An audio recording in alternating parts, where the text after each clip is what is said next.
Hi friends, అందరూ బాగున్నారా? Welcome to Vijay videos. ఎంతో టేస్ట్ అయిన మొక్కట్లు ఎలా చేయాలో చూపిస్తున్నాండి. అదండి మొక్కజొన్నలతోటి దోశలు చాలా టేస్టీగా ఉంటాయండి. చాలా సాఫ్ట్గా కూడా ఉంటాయి. ఇప్పుడు అది ఎలా చేయాలో చూపిస్తున్నా.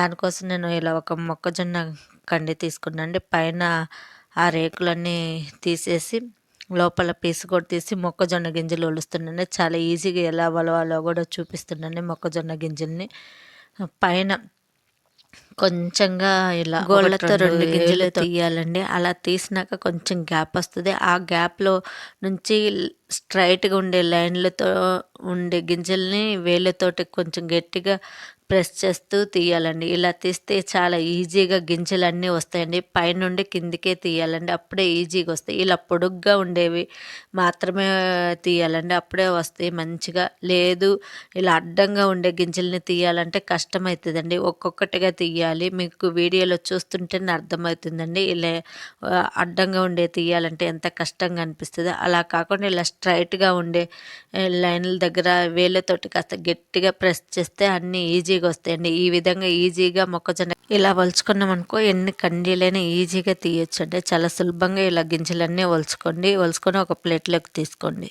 ఈ విధంగా వలుచుకుంటే గింజలు ఈజీగా తీయొచ్చండి. నాకు ఈ మొక్కజొన్న రేకులను చూస్తుంటే మొగల పువ్వు రేకులే గుర్తొచ్చినాయండి.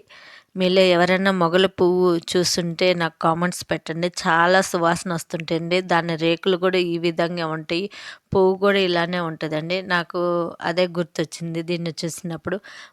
మిక్సీ జార్ తీసుకొని ఒలుచుకున్న మొక్కజొన్న గింజలను వేసుకోవాలండి. అందులో 3 గంటల ముందు నానబెట్టుకున్న బియ్యాన్ని 1 కప్పు వేసుకోవాలండి. టైం ఉంటే 3 గంటలు నానబెట్టుకోండి, లేదంటే 2 గంటలు నానబెట్టుకున్నా సరిపోతుందండి. బియ్యం వేయటం వల్ల దోశ కాస్త క్రిస్పీగా బాగుంటాయండి. ఇందులో 1 స్పూన్ జీలకర్ర, 3 రెమ్మల కరివేపాకు, 6 పచ్చిమిర్చి వేసుకొని కొంచెం వాటర్ వేసుకొని మిక్సీ పట్టుకోవాలండి. దీనికి లేత మొక్కజొన్న గింజలు అయితే ఇంకా చాలా బాగుంటాయండి. మీరు కానీ లేత మొక్కజొన్న గింజలు తీసుకుంటే నీళ్ళు లేకుండా పట్టుకున్నా సరిపోతుందండి. అందులో వాటర్ తోటి మీరు ఇదే ప్రాసెస్లో స్వీట్ కార్న్తో అయినా చేసుకోవచ్చండి. దాంతో కంటే కూడా ఇలా నాటు మొక్కజొన్నలు అయితే ఈ అట్లకి చాలా బాగుంటుందండి.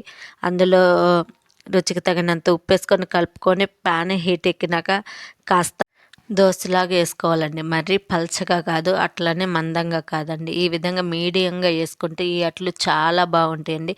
ఇది రెగ్యులర్గా తినే పల్లె చట్నీ, కొబ్బరి చట్నీ కంటే కూడా రోటి చట్నీలతోటి ఇది చాలా బాగుంటుందండి. ఈ అట్లు పాతకాలంలో అయితే ఇంకా పాలాంబరం చేసుకొని తినేవాళ్ళండి. అది ఎలా చేయాలో ఇంకొక వీడియోలో చెప్తా. నూనె వేసుకొని 2 వైపులా కాల్చుకొని ప్లేట్లోకి తీసుకోవడం అండి. రెగ్యులర్గా చేసుకునే అట్లు కంటే కూడా ఈ మొక్కట్లు చాలా టేస్టీగా ఉంటాయి, చాలా హెల్తీ కూడా అండి. మీరు ఖచ్చితంగా ట్రై చేయండి. ఇప్పుడు ఈ సీజన్లో మొక్కజొన్నలు కూడా ఎక్కువగా దొరుకుతుంటాయండి. మీరు ఖచ్చితంగా ట్రై చేయండి. అట్లు కూడా చూడడానికి చాలా కలర్ఫుల్గా కూడా ఉండేయండి. టేస్ట్ కూడా చాలా బాగుంటుంది, చాలా సాఫ్ట్గా ఉంటాయండి. మీరు ఖచ్చితంగా ట్రై చేయండి. మీకు ఎలా అనిపించిందో కూడా నాకు కామెంట్స్ పెట్టండి. నా వీడియో నచ్చితే ప్లీజ్ లైక్ చేయండి. మీరు లైక్ చేయడం వల్ల ఈ వీడియో కొంతమందికి చేరి నాకు సపోర్ట్ చేసిన వాళ్ళు అవుతారు. అలాగే నా ఛానల్ని సబ్స్క్రైబర్ చేసుకోండి, షేర్ చేయండి. Thank you watching for this.